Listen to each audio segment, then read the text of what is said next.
ആരൂഢ പ്രൗഢവേഗ പ്രവിജിത പവനം തുംഗതുംഗം തുരംഗം ചേലം നീലം വസാന കരതല വിലസൽ കാണ്ഡ കോദണ്ഡദണ്ഡ രാഗദ്വേഷാദി നാനാവിധ മൃഗപടലീ ഭീതികൃത് ഭൂതഭക്ത കുറുവൻ ആഖേടലീലാം പരിലസതുമന കാനനേ മാമീനേ. കൈകളി ശ്ലോകരംഗത്ത് വന്ന് ഒരു ശ്ലോകം ചെല്ലാതെ ഒരു ശ്ലോകോത്സവം ഉദ്ഘാടനം ചെയ്യുന്നത് ശരിയല്ല എന്നുള്ളതുകൊണ്ട് ഈ ഒരു ശ്ലോകം കൊണ്ട് ഞാൻ ഈ ഉദ്ഘാടനം ചെയ്തിരുന്നു എന്ന് പറഞ്ഞുകൊണ്ട്, പക്ഷെ അതല്ല, ഞാൻ കുറച്ച് കാര്യങ്ങൾ പറയാൻ ഉദ്ദേശിക്കുന്നുണ്ട്. ഇന്ന് ഇവിടെ അധ്യക്ഷനായിട്ടുള്ള നമ്മുടെ പരമാചാര്യന്റെ പ്രിയപ്പെട്ട അനുജൻ ശ്രീ ജയചന്ദ്രൻ, എൻ്റെ അപ്പുറം ഇരിക്കുന്ന രണ്ട് പ്രിയ കവികൾ, രണ്ട് രാമന്മാർ, ഒന്ന് ശുദ്ധരാമൻ, ഒന്ന് രാമചന്ദ്രൻ, മറ്റു വേദിയിലിരിക്കുന്ന വിശിഷ്ട വ്യക്തികളെ, ഏറ്റവും പ്രധാനമായി എൻ്റെ മുന്നിലിരിക്കുന്ന മാലാധാരികളായിട്ടിരിക്കുന്ന പുരസ്കാര ജേതാക്കളായിട്ടിരിക്കുന്ന കൊച്ചു കൊച്ചു പ്രതിഭകളെ, ഇവിടെ കൂടിയിരിക്കുന്ന ശ്ലോക തൽപരരെ, പൊതുവെ സജ്ജനങ്ങളെ എന്ന് പറയുന്നത്. കാരണം ശ്ലോകം ഇഷ്ടപ്പെടുന്നുണ്ടെങ്കിൽ, കവിത ഇഷ്ടപ്പെടുന്നുണ്ടെങ്കിൽ അയാൾ സജ്ജനായി. അതുകൊണ്ട് സജ്ജനങ്ങളെ എന്ന് പറഞ്ഞാലല്ല ആയി. ഇന്ന് ഇവിടെ കൈരളി ശ്ലോകരംഗത്തിന്റെ 37ാം വാർഷികം, അതിന്റെ ഉദ്ഘാടനമാണ് നടക്കുന്നത്. ഇത് നിർവഹിക്കേണ്ടിയിരുന്നത് എനിക്ക് കൂടി വളരെ പ്രിയപ്പെട്ട ആദരണീയനായ ശ്രീ ജയകുമാർ സാറായിരുന്നു. പക്ഷേ എനിക്കിങ്ങനെ ചിലപ്പോൾ ഭാഗ്യങ്ങളെ വന്ന് വീഴാറുള്ള സന്ദർഭങ്ങളിലൊക്കെ അങ്ങനെ ഒരു ഭാഗ്യം വന്നതാണ്. ഇന്ന് ഞാൻ എന്നെ നിയോഗിച്ചിരുന്നത് ഗുരുസ്മരണയാണ്. അത് ഉദ്ഘാടനം കൂടി ഒന്നിച്ച് നിർവഹിക്കാം എന്നാണ് ഞാൻ വിചാരിക്കുന്നത്. ഇതൊരു ശ്ലോക ഉത്സവമാണ് അല്ലേ? ഈ മുമ്പിലിരിക്കുന്ന എല്ലാ കുട്ടികളും ശ്ലോകം ചൊല്ലും. ഇവിടെ ഇരിക്കുന്ന മിക്കവാറും ആളുകൾ ശ്ലോകം ചൊല്ലാൻ കഴിയുന്നവരാണ്. ശ്ലോകം ചൊല്ലുന്നു മാത്രമല്ല, ശ്ലോകത്തിന്റെ സ്ഥാനം ഗ്രഹിക്കാൻ കഴിയുന്ന സഹൃദയരുമാണ്. അതുകൊണ്ട് തന്നെ ഇങ്ങനെ ഒരു അന്തരീക്ഷം 37 വർഷം മുമ്പ് ഈ പാലി തുടങ്ങാൻ ചെയ്ത സാഹസത്തിന് ആദ്യം ഒരു സാഷ്ടാംഗ നമസ്കാരം. റബ്ബർ പാല് മാത്രം ഒഴുകുന്ന പാലയിൽ ശ്ലോകത്തിന്റെ പാല് ഒഴുകിയ, കവിതയുടെ പാലൊഴുകിയ ആ മഹാപ്രതിഭയെ, ആചാര്യശ്രേഷ്ഠനെ വിശ്വനാഥൻ മാഷിനെ ഞാൻ ആദ്യം നമസ്കരിക്കുന്നു.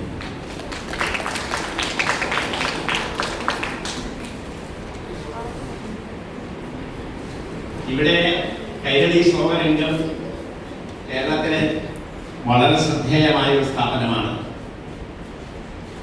സാഹിത്യ സേവനം എങ്ങനെ ആയിരിക്കണം എന്നതിൻ്റെ ഒരു മാതൃകയാണ് കൈരളി ശ്ലോകരംഗം. അതിൽ എനിക്കും കൂടി വളരെ അഭിമാനം ഉള്ളൊരു കാര്യമാണ്. കാരണം ഇതിൽ ആദ്യം മുതൽക്ക് ഞാനിവിടെ ഉണ്ട്.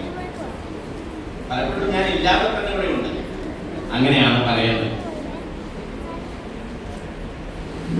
ഇതിന്റെ ഒരാലോചന ഒരു 86-87 കാലത്താണ് ഗുരുവായൂരിൽ വിശ്വനാഥൻ മാഷ് സ്ഥിരമായി ഏകാദശി അക്ഷരശ്ലോക സദസ്സ്, തൃശ്ശൂരിലുള്ളതായിരിക്കുന്ന തൃശ്ശൂർ പൂരം ചാക്കോള ട്രോഫിക്ക് വേണ്ടി ഇരിക്കുന്ന അക്ഷരശ്ലോക മത്സരത്തിന്റെ വേദി, ഇങ്ങനെ പല വേദികളിലും അന്ന് മാഷ് ഉണ്ടാവാറുണ്ട്. ആ കാലത്ത് കൃഷ്ണനുണ്ണി മാഷ്, KP നാരായണ പിഷാരി മാഷ്, എൻ്റെ അച്ഛൻ അഭ്യുന്നതനായ PC വാസുദേവൻ അയ്യർ മാഷ്, ഇങ്ങനെയുള്ള ആളുകളുടെ കൂടെയാണ് ഞങ്ങളുടെ സഞ്ചാരം. അപ്പൊ ഞങ്ങൾ എല്ലാവരും ഒരുമിച്ചിരുന്ന് ഈ വിഷയം ചർച്ച ചെയ്യുന്നുണ്ടായിരുന്നു. വിശ്വാസ് മാഷ് ഒരു സുപ്രഭാതത്തിൽ പെട്ടെന്ന് ഒരു സ്ഥാപനം ഉണ്ടാക്കിയതല്ല. മാഷ് ആരോടൊക്കെ ആലോചിക്കണമോ അവരോടൊക്കെ ആലോചിച്ച് അന്നുണ്ടായിരുന്ന പണ്ഡിത കേസരികൾ എന്ന് പറയാവുന്ന, സഹൃദയ മർമ്മജ്ഞൻ എന്ന് പറയാവുന്ന ആളുകൾ ആരൊക്കെയാണ്? KP നാരായണ പറയേണ്ട ആവശ്യമില്ല. വാസ്തവനായിട്ടും എൻ്റെ പ്രൊഫസർ ഡിവിഷനുണ്ണി, ഇവരുടെയൊക്കെ സമ്മതത്തോടു കൂടിയാണ്.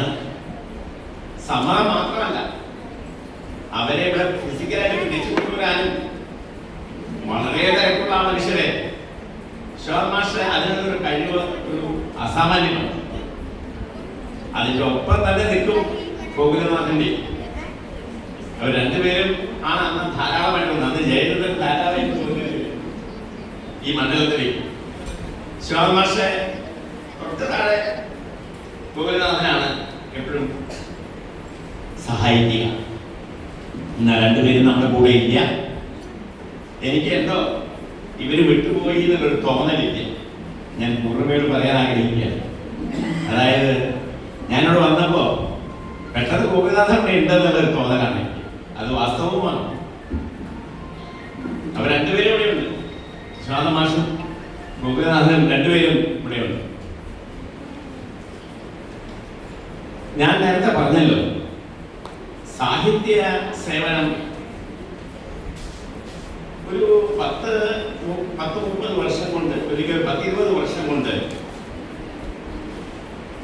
കേരളത്തിലെ മികച്ച എഴുത്തുകാർ, മികച്ച കവികൾ ഇവരെല്ലാവരും ഇവിടെ വന്നു പോയിട്ടു. അവരുടെയൊക്കെ ബാലമാംസുക്കളെ കൊണ്ട് പവിത്രം എന്നൊക്കെ വേണമെങ്കിൽ ആലങ്കാരിക ഭാഷയിൽ വേണമെങ്കിൽ പറയാം.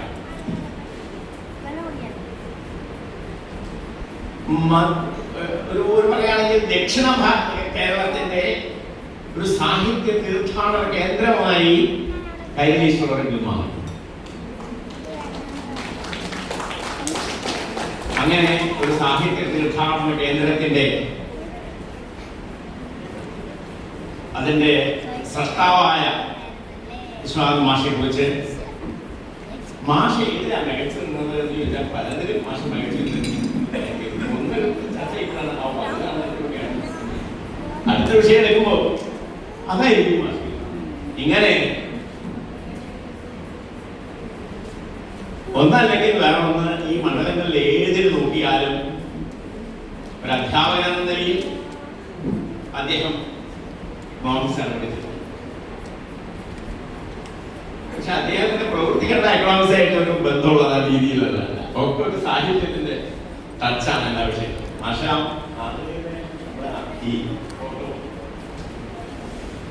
ഒരു അരക്കൈ ഷർട്ടാണ്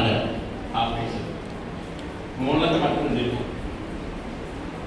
മുട്ടി ചോദിക്കുന്നുണ്ടാവും. ഒരു തോർത്തുമുണ്ട് അല്ലെങ്കിൽ നല്ല കുറച്ച് നല്ലൊരു കസലുമുണ്ട് പോലെ ഇങ്ങനെ ഒരു മേൽമുണ്ട് ഉണ്ടായിരുന്നു. ആഠ്യത കാണുന്നതിൽ തന്നെ ഒരു അധ്യാപകന്റെ മാത്രമല്ല സാഹിത്യത്തിന്റെ ഒരു ആകൃതിയിൽ തന്നെ ഒരു സാഹിത്യത്തിന്റെ വലിയൊരു ടച്ചുണ്ട്. അങ്ങനെയുള്ള ഭാഷയാണ് ഞാൻ ആദ്യം കാണുന്നത്. അതാണ് ഇപ്പോൾ മനസ്സിൽ കിട്ടുന്നത്. മാഷ് ആദ്യകാലത്ത് അധ്യാപക പ്രവൃത്തിയിൽ പ്രവേശിച്ച് അദ്ദേഹത്തിന്റെ ജീവചരിത്രമൊന്നും ഞാൻ പറയേണ്ടത് അതിന്റെ ആവശ്യമില്ല. ഈ കൈരളി ശ്ലോകരംഗവുമായി ബന്ധപ്പെട്ട് സാഹിത്യ സബരിയുമായി ബന്ധപ്പെട്ട് മാഷ് ചെയ്ത സേവനങ്ങൾ, അതിൽ ഏറ്റവും പ്രധാനമായിട്ടുള്ളത് ഈ കൈരളി ശ്ലോകരംഗത്തിന്റെ സംഭാവന തന്നെയാണ്. കേരളത്തിന്റെ ഒരു പക്ഷേ ഒരു 30-40 വർഷം മുമ്പുള്ള അല്ലെങ്കിൽ 50 വർഷം മുമ്പുള്ള ഒരു ചരിത്രം പരിശോധിച്ചാൽ അക്ഷരശ്ലോകം ചെല്ലുന്നവരെ ആരെങ്കിലും കണ്ടാൽ പോലീസുകാരെ ഇതാക്കിയിട്ടുണ്ട്. തൃശ്ശൂർ പൂരത്തിന്റെ ആ തെക്കൻ പറമ്പുണ്ടല്ലോ, തെക്ക് പറമ്പില് അവിടെ തൃശ്ശൂർ പൂരത്തിന് എൻ്റെ ഒരാഴ്ച മുമ്പ് തുടങ്ങും. ശ്ലോകക്കാർ വന്ന് കൂടി ഗ്രൂപ്പായിട്ട് പലരെങ്കിലും ഇരുന്ന് അതിലേക്ക് അച്യുതനെ ഞാൻ കാണാറുണ്ട്. നമ്മുടെ പഴയ മുഖ്യമന്ത്രി അച്യുതനൊക്കെ ഉണ്ടാവും. നല്ലൊരു സാഹിത്യ രസീനമാണ്. അതായത് ശ്ലോകം അറിയാം, ശ്ലോകം രീതിയിലൊന്നും ചെല്ലാൻ അറിയില്ല, പക്ഷെ ശ്ലോകം ധാരാളം അദ്ദേഹത്തിന് അറിയാം. പക്ഷേ അവിടെ ഈ ശ്ലോകം ചെല്ലുന്ന അന്നത്തെ ഒരു സമ്പ്രദായം രണ്ട് നിലയ്ക്ക് അത് വളരെ മോശമായി. ഒന്ന്, അത് നല്ല സാഹിത്യ സമ്പുഷ്ടിയുള്ള, നല്ല സാംസ്കാരിക മേന്മയുള്ള ശ്ലോകങ്ങളായിരുന്നു. പലപ്പോഴും അത് ശൃംഗാരം എന്ന് പറഞ്ഞാൽ പോലും നമുക്ക് അംഗീകരിക്കാം. പക്ഷേ അതിനെ അല്ലാത്ത ഭാഷയിൽ നമ്മൾ പറഞ്ഞാൽ എന്താവണം? ആ പദ്യത്തെ ഉപയോഗിക്കുന്നില്ല, ചില പദ്യങ്ങളൊക്കെ അൻപാക്കും എന്നറിയണം.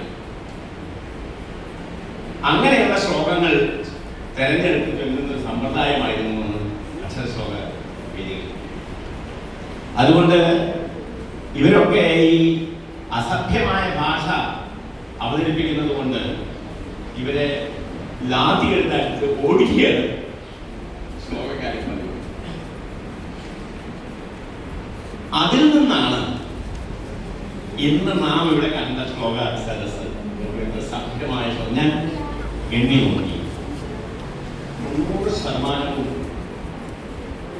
ഭക്തിയെ 90% ഭക്തി എന്ന് പറയുന്ന ഒരു രസത്തെ ആസ്പദമാക്കിയുള്ള ശ്ലോകങ്ങളാണ്. ഉദാത്തമായ ശ്ലോകം, അതും നമ്പർ 1 ശ്ലോകം. ഇതിന് കാരണം ഇങ്ങനെ ഈ രംഗത്തെ സംസ്കരിച്ചെടുക്കാൻ കാരണമായത് പ്രൊഫസർ കൃഷ്ണനുണ്ണിയുടെ മാഷിന്റെ നിർദ്ദേശപ്രകാരം തൃശ്ശൂർ അതിനെ അഹോരാത്രം പ്രയത്നിച്ച ആളാണ് പ്രൊഫസർ കൃഷ്ണനുണ്ണി.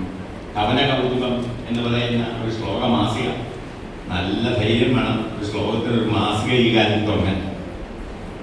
അത് സാമാന്യ ധൈര്യം ഞാൻ നിർത്താൻ. അങ്ങനെയുള്ള ഒരു മാസിക ആരംഭിക്കുന്നു. കവിതയ്ക്ക് മാസിക പിന്നെയാവും, ശ്ലോകത്തിന് മാസിക. ശ്ലോകമൊക്കെ തള്ളിക്കളഞ്ഞിട്ട് എത്ര കാലമായി. അങ്ങനെ ശ്ലോകം ചൊല്ലുന്നവർ തന്നെ വളരെ അപരിഷ്കൃതം എന്ന രീതിയിൽ ഒരു സംസ്കാരമാണ് അന്ന്, ഒരു വാതാവരണമാണ് അന്ന് കേരളത്തിൽ നിലനിന്നിരുന്നത്. പണ്ട് കൊടുങ്ങല്ലൂരൊക്കെ ശ്ലോകങ്ങൾ ചൊല്ലുമ്പോൾ അവിടുത്തെ തമ്പുരാക്കന്മാർ രാത്രി ഭക്ഷണം കഴിയാൻ വിളിച്ചവർ ശ്ലോകം ചെയ്തത്. ശ്ലോകം ചൊല്ലുന്നത് ശ്ലോക നിശ എന്നാണ് അതിന് പറയുക. ശ്ലോകം ഒരാൾ അപ്പം ഉണ്ടാക്കി ചൊല്ലുക. അത് ഓരോന്നും ഓരോ ഉത്തമ കാവ്യമാണ്. ഓരോ ശ്ലോകവും ഒരു ഉത്തമ കാവ്യത്തിന്റെ സർവ്വസൗഭാഗ്യവും അതിന്റെ ചടങ്ങും ആ ഒരു ശ്ലോകത്തിൽ ഒതുങ്ങിയിട്ടുണ്ട്.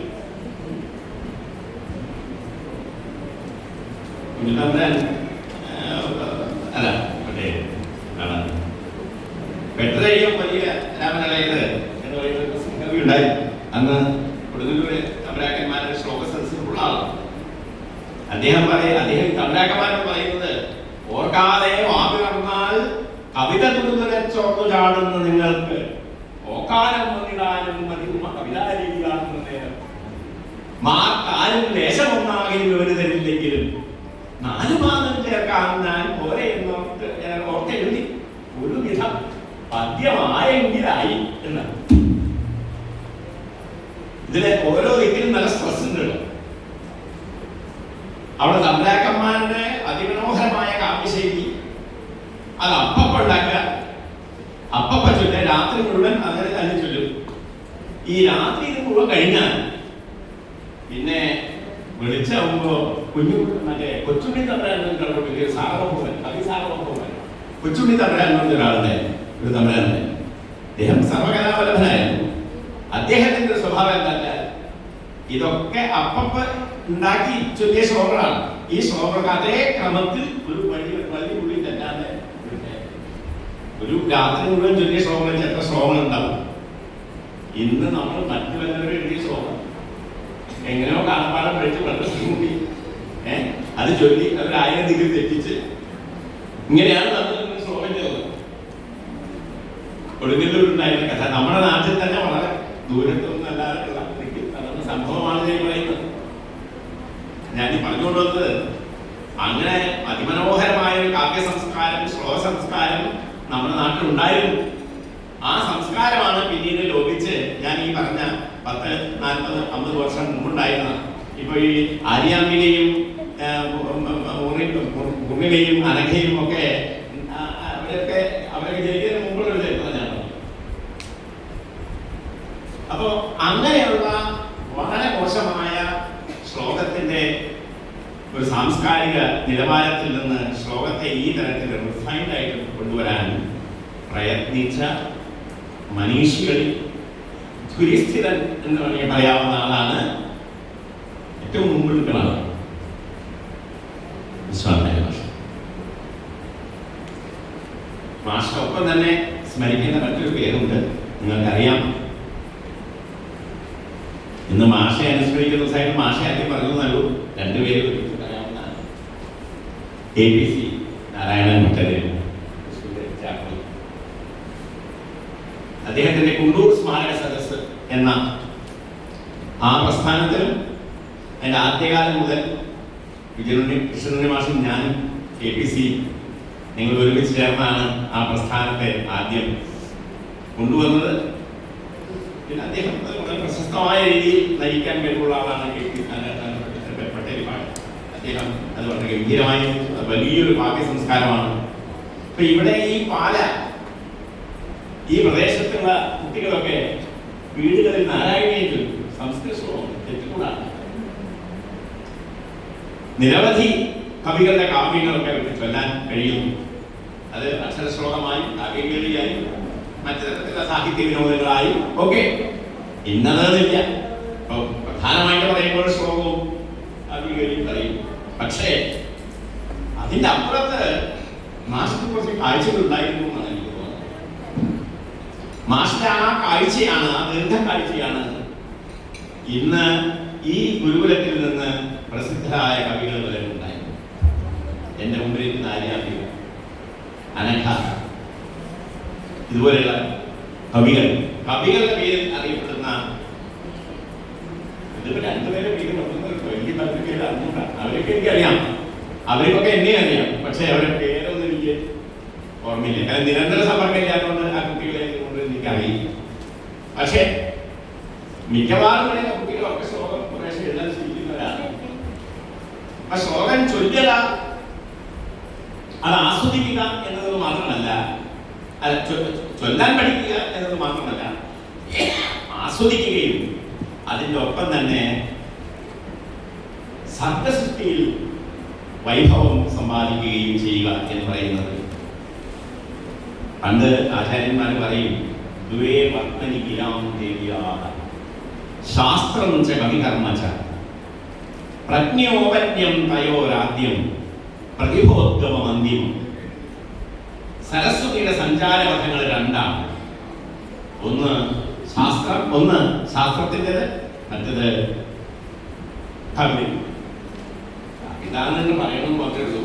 കലകൾക്ക് പറയാം, കലയെല്ലാം ഉള്ളൂ. ആ കലകളിൽ ഏറ്റവും നല്ല മൂർത്തമായ സാധനമാണ് ഈ കവിത. അതുകൊണ്ടാണ് അതിന് അങ്ങനെ പറയണമെന്ന് പറയുന്നത്. അതിന് പ്രധാനമായിട്ട് എടുത്ത് പറയാം, അത്രേ ഉള്ളൂ. അപ്പൊ അതിന് ഉപലക്ഷണമായിട്ട് ബാക്കി എല്ലാം ഉള്ളൂ. അപ്പോ എന്നിട്ട് ഈ ശ്ലോകകാരൻ പറയുകയാണ്, പ്രജ്ഞോപജ്ഞം തയോരാദ്യം.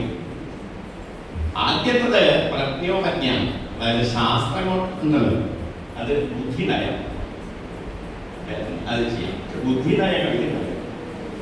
എത്ര ബുദ്ധിമാന്മാർ നമ്മുടെ നാട്ടിലുണ്ട്, വലിയ ശാസ്ത്രജ്ഞന്മാരും പണ്ഡിതന്മാരും എഴുതാറുണ്ട്. അവർക്കൊന്നും കവിത വരുന്നില്ല.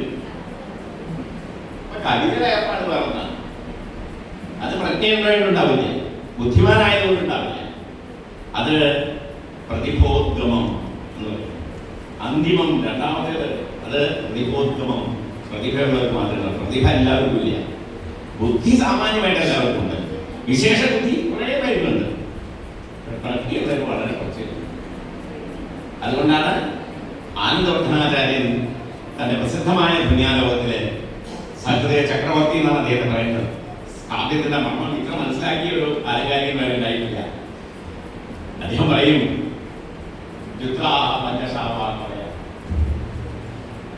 കവികളെ തട്ടിയിട്ട് നമുക്ക് നടക്കാൻ കഴിയും. അത്രയധികം കവികളാണ്. കവി ഇല്ലാത്തൊരു ഭാഗത്ത് കുറച്ച് നേരം വിശ്രമിക്കണമെന്ന് എത്തതാവില്ല. അത്രയധികം കവികളാണ്. പക്ഷേ ഇതിൽ വൈകാരികമായി മേൽപ്പത്തൂരൊക്കെ പറയുന്ന പോലെ ദേശകാലാവധിഭ്യാമുക്തം ഹാസ്യമാനം എന്ന് പറയുന്ന പോലെ ഇതെല്ലാം കവിതയ്ക്ക് യോജിക്കുന്ന വിശേഷങ്ങളാണ്. നാരായണീയത്തിനെ വ്യക്തിമായി പ്രശംസിക്കുകയാണ് കവിതയുണ്ട്. വാച്ചിയായിട്ട് ഉണ്ടാവും, കണ്ടു പറയുന്നതാവും. അപ്പൊ കവികളൊക്കെ അവരുടെ കവിതയുടെ മേന്മ പറയുന്നത് വ്യംഗ്യമായിട്ട് പറയും. അതിന് കാവ്യകടാക്ഷം എന്ന് പറയുന്നത്. കാവ്യകടാക്ഷം എന്നാണ് അതിന് പേര്. കാവ്യത്തെ വ്യംഗ്യമായി കടാക്ഷിക്കുക. ഇവിടെ മേൽപ്പത്തൂരിന്റെ ആദ്യമദ്യം തന്നെ നാരായണീയത്തിന്റെ മേന്മ അത് വേദാന്ത തത്വമാണ് ഗുരുവായൂരപ്പൻ എന്ന് പറയുന്നതിനൊപ്പം സച്ചിദാനന്ദ സ്വരൂപമാണ് ഗുരുവായൂരപ്പൻ എന്ന് പറയുന്നതിനൊപ്പം കാവ്യവും സച്ചിദാനന്ദ സ്വരൂപമാണെന്ന് പറയാം. എന്റെ കാവ്യം അങ്ങനെ മോശമായിട്ടുണ്ട്. പക്ഷെ എല്ലാ കാവ്യങ്ങളും സച്ചിദാനന്ദ അതല്ല, നാരായണീയം അങ്ങനെയാണ് മേൽപ്പത്തൂർ പറയുന്നത്. അപ്പോ അങ്ങനെയുള്ള നല്ല കവിതകൾ ഇത് പ്രതിഭാവിശേഷത്തിൽ നിന്നുണ്ടാവും. നമ്മൾ സാധാരണ സാഹിത്യശാസ്ത്രം പഠിപ്പിക്കുമ്പോൾ നമ്മൾ പറയും കവിത രണ്ട് തരത്തിലുണ്ട്, കവിതയും മഹാകവിതയും. മഹാകവിത എന്ന് പറഞ്ഞാൽ രണ്ടു വരി മതി.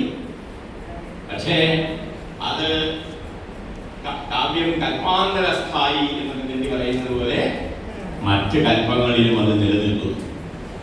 എങ്ങനെയാണ് നിലനിൽക്കുന്നതിന്റെ കാരണം എന്താ? അതിന്റെ ഗുണം തന്നെയാണ്. ആ രണ്ട് വരി മതി. അതാണ് അമരുക കവയേഹ ശ്ലോകാഹ പ്രബന്ധായത എഴുതുന്നത്. അമരുക കവിയുടെ ശ്ലോകങ്ങൾ ഓരോ ശ്ലോകം ഓരോ പ്രബന്ധമാണ്, ഓരോ മഹാകാവ്യമാണ്. ഒരു കൊച്ചു ശ്ലോകമാണ്, പക്ഷേ അതൊരു മഹാകാവ്യത്തിന്റെ മേന്മ മുഴുവൻ അതിൽ എല്ലാം സാങ്കോപാംഗമായി അതിൽ നിബന്ധിക്കപ്പെട്ടിരിക്കും. ഇങ്ങനെ ഒരു വലിയ കാഴ്ചപ്പാടോട് കൂടിയിട്ടാണ് വിശ്വാസം നായർ മാഷ് ഇവിടെ തുടങ്ങിയത്. അങ്ങനെ ഇന്നിപ്പോ ഇവിടെയുള്ള കുട്ടികള് ഈ മാഷ മനസ്സിലാക്കിയിട്ടുണ്ടെന്ന് എനിക്ക് തോന്നുന്നില്ല. അച്ഛനെ ആകുമ്പോൾ നിങ്ങൾക്ക് കുറച്ചുകൂടി അടുപ്പും പ്രിയമൊക്കെ ഉണ്ടാവുമല്ലോ. അലങ്കാര ശാസ്ത്രമൊന്നും മാഷ അങ്ങനെ പഠിച്ചിട്ടൊന്നുമല്ല. പക്ഷേ അലങ്കാര ശാസ്ത്രത്തിന്റെ മർമ്മം മാഷ് മനസ്സിലാക്കി. കാരണം സ്വതേ പ്രതിഭയുള്ളവർക്ക് കാവ്യം ഉണ്ടാവും എന്ന് പറയാൻ അത് ഇപ്പോൾ പറയുകയും ചെയ്തു. പ്രതിഭയില്ലാത്തവർക്കും കാവ്യം ഉണ്ടാക്കാൻ പറ്റും എന്ന്. പ്രതിഭയില്ലാത്തവർക്ക് കാവ്യം ഉണ്ടാക്കാൻ പറ്റുന്നല്ല, പ്രതിഭയില്ലാത്തവർക്ക് പ്രതിഭ ഉണ്ടാക്കാൻ പറ്റും. അങ്ങനെ ഇത് ആചാര്യ ദണ്ഡി എന്ന് പറയുന്ന ഒരു കാവ്യാലങ്കാരം എന്ന് പറയുന്ന ഒരു അലങ്കാരശാസ്ത്രം എഴുതിയ ഒരു പ്രാചീന അലങ്കാരമുണ്ട്. അദ്ദേഹം പറഞ്ഞു, നവിദ്യതേയദ്യപി എന്താണ് കാവ്യവാസന ഗുണാനുബന്ധി പ്രതിഭാനം അദ്ഭുതം സുഖേന യത്നേന ച വാഗുവാസിത ധ്രുവം കരോത്യവ കമപ്യനുഗ്രഹം. എത്ര മനോഹരമാണ് പറഞ്ഞിരിക്കുന്നത്. പ്രതിഭ ജന്മനാലുള്ളവർക്ക് മാത്രമേ കവിത എഴുതാൻ പറ്റുള്ളൂ എന്ന് പറയുന്നത് മുഴുവൻ ശരിയല്ല. അവരാണ് മേന്മയുള്ളത്, സംശയമില്ല. പക്ഷേ അതില്ലാത്തവർക്കും ഒന്ന് കവിത എഴുതിയിട്ടേ ഞാൻ ചാവുള്ളൂ എന്ന് തീരുമാനിച്ചിട്ടുള്ള ചില കവികളുണ്ടാവുമല്ലോ, ചില ആളുകളുണ്ടാവുമല്ലോ. അവരെ ആശ്വസിപ്പിക്കാൻ വേണ്ടിയിട്ടാണ് അദ്ദേഹം ഈ ശ്ലോകം തെളിയിച്ചത്. അദ്ദേഹം പറഞ്ഞു, നിങ്ങൾക്ക് ജന്മനാൽ ശ്രുതിയും യത്നവും ഇത് രണ്ടുണ്ടായാൽ, ശ്രുതി എന്ന് പറഞ്ഞാൽ പാണ്ഡിത്യം, പാണ്ഡിത്യം സമ്പാദിക്കും, നല്ല അറിവ് സമ്പാദിക്കും. പിന്നെന്താ? യത്നം, പ്രാക്ടീസ്. നല്ല കവികളുടെ അടുത്ത് പോയിട്ട് കവിത എങ്ങനെ എഴുതുന്നത് പ്രാക്ടീസ് ചെയ്യും. അങ്ങനെ നിരന്തരമായിട്ട് പ്രാക്ടീസ് ചെയ്താൽ ധ്രുവം കരോത്യവ കമപ്യ അനുഗ്രഹം, ഒരു അനുഗ്രഹം തരാതിരിക്കുക സരസ്വതി. വാർത്തയോട് എന്തെങ്കിലും ഒന്ന് തരും, എന്തെങ്കിലും ഒന്നും കേമായി പോകണമെന്നില്ല. കേമായത് മറ്റേ ദൈവത്തിന്റെ അഭിപ്രായ പ്രകാരം കേമായിട്ടുള്ളത് നൈസർഗികമായിട്ടുള്ളതൊക്കെയാണ്. അത് സരസ്വതി അനുഗ്രഹിക്കുന്നതല്ല. സരസ്വതി അനുഗ്രഹമൊക്കെ ഉണ്ടാവും, പക്ഷെ അത് സരസ്വതി അനുഗ്രഹം മാത്രമല്ല, അത് ആ വ്യക്തിയുടെ ഒരു ക്വാളിറ്റി. പക്ഷെ അതിന്റെ അപ്പുറത്തൊക്കെ അതുകൊണ്ട് വേണമെങ്കിൽ ഉണ്ടാക്കാം. ഞാനും ഒരു കവിത എഴുതി നമുക്ക് ആശ്വസിക്കാം, എന്തെങ്കിലും തരാണ്ടിരിക്കില്ല എന്ന്. ധ്രുവം കരുവത്തിയ കമപ്യ, കമപി എന്നുള്ള വാക്കാണ്.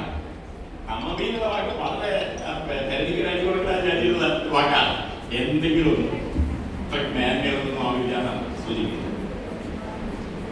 അപ്പൊ ഇങ്ങനെ ഒരു ഇപ്പൊ നമ്മുടെ വരുന്ന കുട്ടികളിൽ എല്ലാവരും ഒരുപോലെ പ്രതിഭയുള്ളവരാവില്ല. അപ്പൊ അവരെ മറ്റുള്ള കുട്ടികളൊക്കെ എഴുതി കാണുമ്പോൾ അവർ എഴുതുന്നത് മോഹം ഉണ്ടാവും. അവർക്ക് ഒരു ഭാഗ്യരചന വേണം, ഒരാഗ്രഹം ഉണ്ടാവും. മറ്റു കുട്ടികളൊക്കെ അവരോട് എഴുതുന്നു. അപ്പൊ അവരെ ആശ്വസിപ്പിക്കാനും അവരെ അനുനയിപ്പിക്കാനും അവർക്ക് അതിനു വേണ്ടിയിട്ടുള്ള എന്താ പറയാ അഭ്യാസം നൽകാനും പരിശീലനം നൽകാനും ഒക്കെ മാറ്റി. അങ്ങനെയാണ് കൈരളി ഇതിൽ നിന്ന് നല്ല നല്ല കവിതകൾ ഉണ്ടായത് എന്ന് പറയാനാണ്. ഇതൊക്കെയാണ് മാഷിന്റെ അനുസരണം പറഞ്ഞത്. ഇങ്ങനെയൊക്കെ അനുസരിച്ച പോലെ കൃഷ്ണനുണ്ണി മാഷിന്റെ ഒരു എന്താണ് ബഹിഷ്ഠര പ്രാണൻ എന്നാണ് വിശ്വനാഥ മാഷെ ഞാൻ പറയാം. വിശ്വനാഥ മാഷ് പ്രാണൻ പുറമെ സഞ്ചരിക്കുന്നുണ്ടെങ്കിൽ അതാരായിരുന്നു വിശ്വനാഥ മാഷെ? ബഹിഷ്ഠര പ്രാണൻ. അത് പറയാൻ കാരണമുണ്ട്. മാഷ് മനസ്സ ബുദ്ധിയ എല്ലാം ഏതെല്ലാം ഇന്ദ്രിയങ്ങൾ നമ്മുടെ ഇതിന്റെ അനുകൂലമായ വ്യാപാരത്തിന് ആവശ്യമാണോ അതെല്ലാം ഉണ്ണിമാഷ് സമർപ്പിച്ച് കൃഷ്ണനുണ്ണി മാഷ് ഉണ്ണിമാഷെന്ന് പറയുള്ളൂ നിങ്ങൾ. അതുകൊണ്ടാണ് അതിനിടയ്ക്ക് ആ വാക്ക് വരുന്നത്. എന്റെ കൃഷ്ണനുണ്ണി മാഷ് ഉണ്ണിമാഷ് അദ്ദേഹത്തിന് സമർപ്പിച്ചുകൊണ്ടാണ് എല്ലാം ചെയ്യുന്നത്. അങ്ങനെ ഒരു ഗുരുശുശ്രൂഷ ചെയ്തിട്ടാണ് വിശ്വനാഥ മാഷ്ക്ക് ഈ വിഷയത്തിൽ വലിയൊരു അവഗാഹവും ഒരു ആധികാരികതയും ഗുരോരനുഗ്രഹേണൈവ പുമാൻ പൂർണ്ണപ്രശാന്തയെ പൂർണ്ണമായ ലബ്ധി പൂർണ്ണമായ അനുഗ്രഹം നമുക്ക് കിട്ടണമെങ്കിൽ അത് ഗുരുവിന്റെ അനുഗ്രഹം തന്നെയാണ്.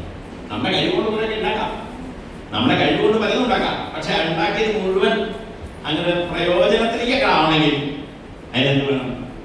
ഗുരുവിന്റെ അനുഗ്രഹം വേണം എന്ന് ഭാഗവതത്തിലും ഭഗവത്ഗീതയിലും ഒക്കെ പറഞ്ഞിട്ടുള്ള കാര്യമാണ് ഞാൻ പറയണം. അപ്പോ അത്തരത്തിൽ 100% ഗുരുവിന്റെ അനുഗ്രഹം പ്രസിഡന്റ് കൃഷ്ണനുണ്ണി മാഷ് അനുഗ്രഹം വാങ്ങിയ 2 വ്യക്തികളാണ് KPC ധാരാളത്തെ. ഈ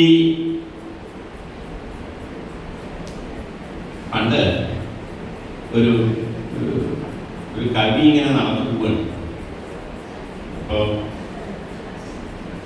ഒരാള് അയാൾ അന്ധനാണ്, അയാൾ വഴിയിൽ നിൽക്കുകയാണ്. അപ്പൊ ഞാൻ നേരത്തെ ഒന്ന് നിർത്തി എന്താ ആരാണ് അന്വേഷിച്ചു. ഞാൻ കവിയാണോ? എന്നാലും ഇപ്പൊ എഴുതിയിട്ട് ചൂടാറാത്തൊരു കവിത.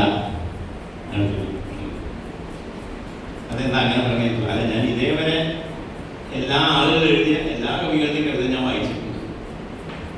അപ്പൊ പഴയത് വായിച്ചു നോക്കിയാൽ പോരാ, ഇപ്പൊ എഴുതിയ ഒരു കവിത മുതലാണ്. ഇത് രാജശേഖരൻ എന്ന് പറയുന്ന കാവ്യമീമാംസാകാരൻ പറഞ്ഞ ശ്ലോകമാണ്.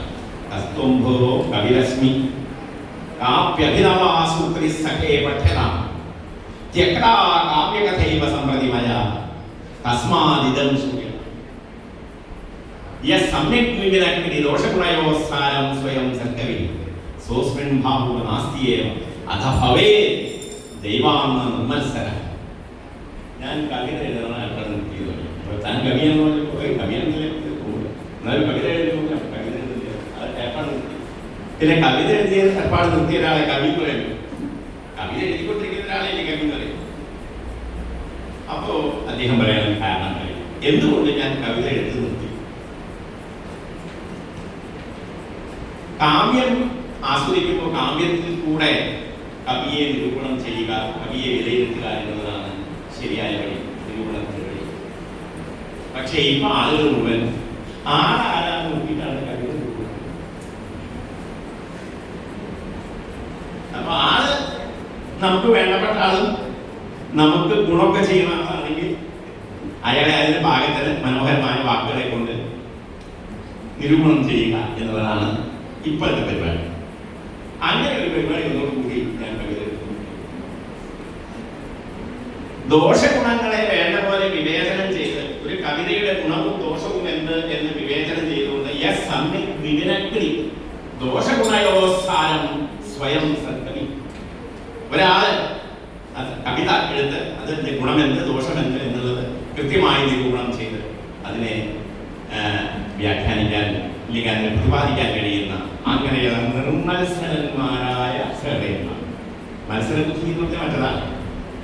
എനിക്ക് ഇഷ്ടപ്പെട്ട ആളാണെങ്കിൽ ആ കവിത നന്നു, ഇഷ്ടപ്പെട്ട ആളല്ലെങ്കിൽ ആ കവിത വളരെ മോശം. അപ്പോൾ കവിതയെ നിഷ്പക്ഷമായി നിർമത്സരമായി സമീപിക്കുന്ന ഒരു കാലം അന്നേ ഉണ്ടായിരുന്നില്ല എന്നാണ് 10-15 നൂറ്റാണ്ടിനുള്ളിൽ കാര്യമുള്ളത്. പിന്നെ എല്ലാ കാലത്തും ഉള്ളതാണ്.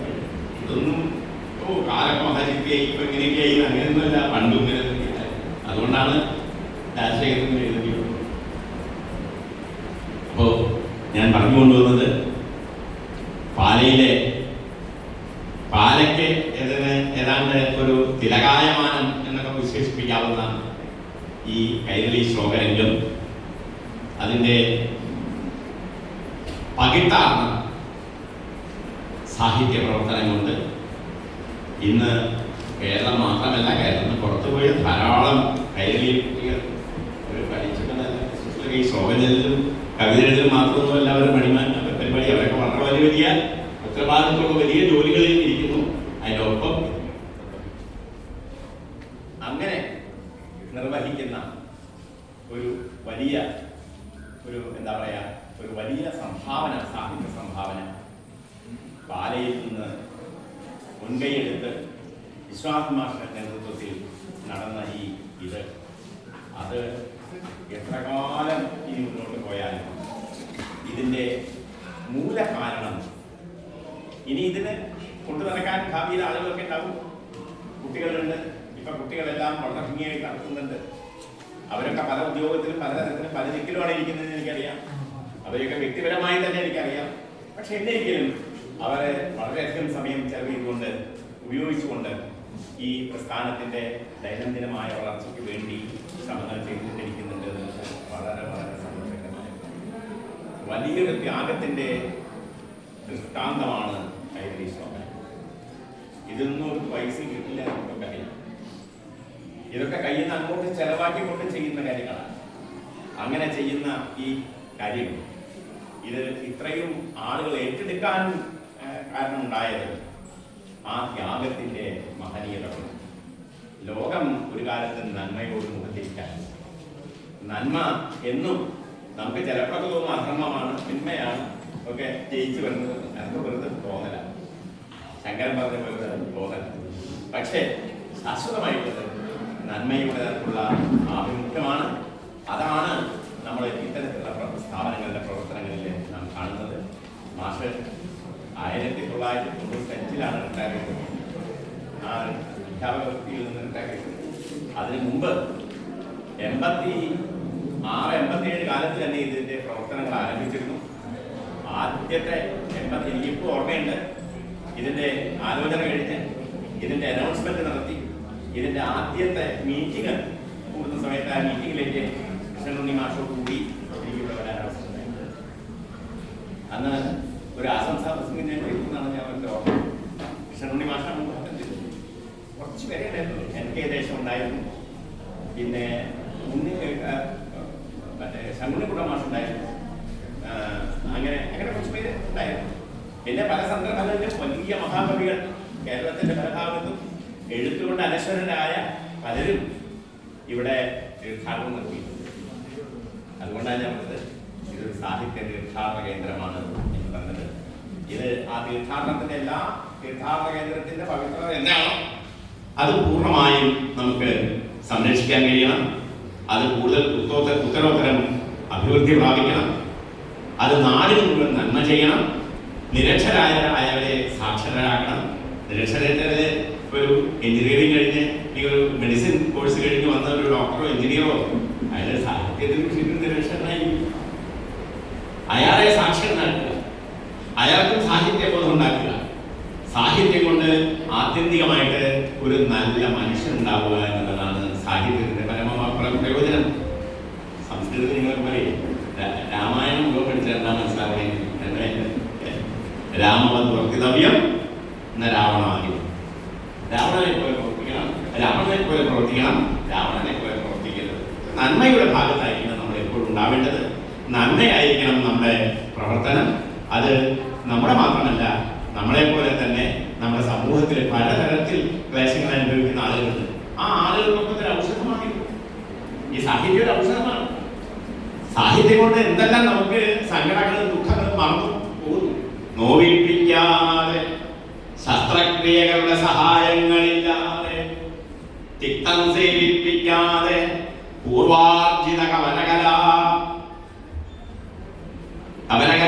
ബോധബീജാങ്കുരത്തെ ഭാവം നോക്കി സ്ഫുടിപ്പിച്ച് അകമല വികസിപ്പിച്ചു സഞ്ചാരമാക്കും പ്രാവീണ്യത്തിന് കേൾവിപ്പെടും ഒരു സുധിയാണ് അക്ഷരശ്ലോക വൈദ്യൻ. ഇത് അതിനൊരു പേരൊന്നും പറയേണ്ട ആവശ്യമില്ല. ഈ മനോഹരമായ ഈ ശ്ലോകോത്സവം പേരിടാൻ തോന്നിയത് അരബിക്കിനെ ആയിരിക്കും, അച്ഛൻ്റെതൊന്നുമല്ല. എന്തായാലും ഈ പേര് വളരെ കേമായിരിക്കും. ഉത്സവം എന്ന് പറഞ്ഞാൽ എന്താറിയോ? ഉത്സവത്തിന്റെ സ്വഭാവം എന്താണെന്നറിയാമോ? ഉത്സവം എല്ലാ ഇന്ദ്രിയങ്ങൾക്കും സന്തോഷം ഉണ്ടാക്കുന്നതാണ് ഉത്സവം എന്ന് പറയുന്നത്. നമ്മളൊരു ഉത്സവത്തിന്റെ ഒരു പറമ്പിൽ പോകും, ഒരു ഉത്സവം നടക്കുന്ന ഒരു വളപ്പില് ക്ഷേത്രത്തിൽ പോകും. കണ്ണിന് മനോഹരമായിട്ടുണ്ട്, കാലിന് മനോഹരമായിട്ടുണ്ട്, സ്പർശ സുഖങ്ങളുണ്ട്, പലതുമുണ്ട് അവിടെ. പലതും അനുഭവിക്കാം. പഞ്ചേന്ദ്രിയ സന്തർപ്പണമാണ് ഉത്സവം.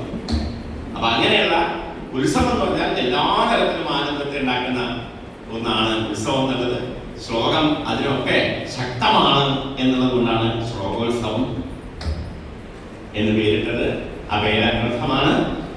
ഇത്രയും പറഞ്ഞുകൊണ്ട് ഈ മഹാസമ്മേളനത്തിന്റെ ഒരു വാർഷിക സമ്മേളനത്തിന്റെ ഉദ്ഘാടനം നിർവഹിച്ചതായി ഞാൻ വളരെ വിനയത്തോടു കൂടി അറിയിക്കുന്നു. വിശ്വാസം നായർ മാഷെ വേണ്ട പോലെ അനുസ്മരിക്കാൻ നാം ചെയ്യേണ്ടത് മാഷ് തുടങ്ങി വെച്ച സംരംഭത്തെ വേണ്ട പോലെ സംരക്ഷിക്കലും അതിനെ ഉയർത്തിക്കൊണ്ടുവരലുമാണ്. അതാണ് കുട്ടികളോട് എനിക്ക് പറയാനുള്ള ഉപദേശം. അത് സംരക്ഷിക്കുക, അത് നിങ്ങളെ സംരക്ഷിച്ചുള്ളൂ. കൈരളി ശ്ലോകരംഗത്തെ നിങ്ങൾ സംരക്ഷിക്കുമ്പോൾ നിങ്ങളെ കൈരളി ശ്ലോകരംഗം കാത്തുകൊള്ളും എന്ന് മാത്രം പറഞ്ഞുകൊണ്ട് ഉപസംഹരിക്കുന്നു. എല്ലാവർക്കും എൻ്റെ വിനീതമായ നമസ്കാരം. ശിവനായ മാഷിന്റെ ധർമ്മപത്നി ഇവിടെയുണ്ട്, സരസ്വതി അമ്മ ടീച്ചറെ കൂടി ഞാൻ ടീച്ചറെ പല പ്രാവശ്യം ചോറ് വിളമ്പിൽ നിന്ന് ഞാൻ ഊണ് കഴിച്ചിട്ടുണ്ട്. ഇവിടെ ശ്ലോകത്തിന്റെ ഒപ്പം മധുരമായ പായസവും ഒക്കെ കുട്ടി ഊണ് കഴിച്ചിട്ടുണ്ട്. അനവധി സന്ദർഭങ്ങളിൽ ആദ്യകാലത്തൊക്കെ ഞാൻ വരുമ്പോൾ രാത്രി ഇവിടെ താമസിക്കുകയും രാത്രി ഇവിടെ ശ്ലോകം ചെല്ലുകയും അങ്ങനെ വിളിച്ചാൽ തൃശ്ശൂർക്ക് പോവുകയും ചെയ്യുക എന്നുള്ളതാണ് പതിവ്. അങ്ങനെ വളരെ എന്താ പറയാ, മനസ്സിന് ആനന്ദതുന്തിലമാക്കുന്ന ഒരുപാട് സ്മരണകൾ ഉള്ളിലുണ്ട്. അതെല്ലാം പറഞ്ഞ് അതിൻ്റെ എന്താ പറയാ പകിട്ട് കളയണ്ട എന്ന് വെച്ചുകൊണ്ട് ഞാൻ ഇത്രമാത്രം സൂചിപ്പിച്ചുകൊണ്ട് ഉപസംഹരിക്കുന്നു. നമസ്കാരം.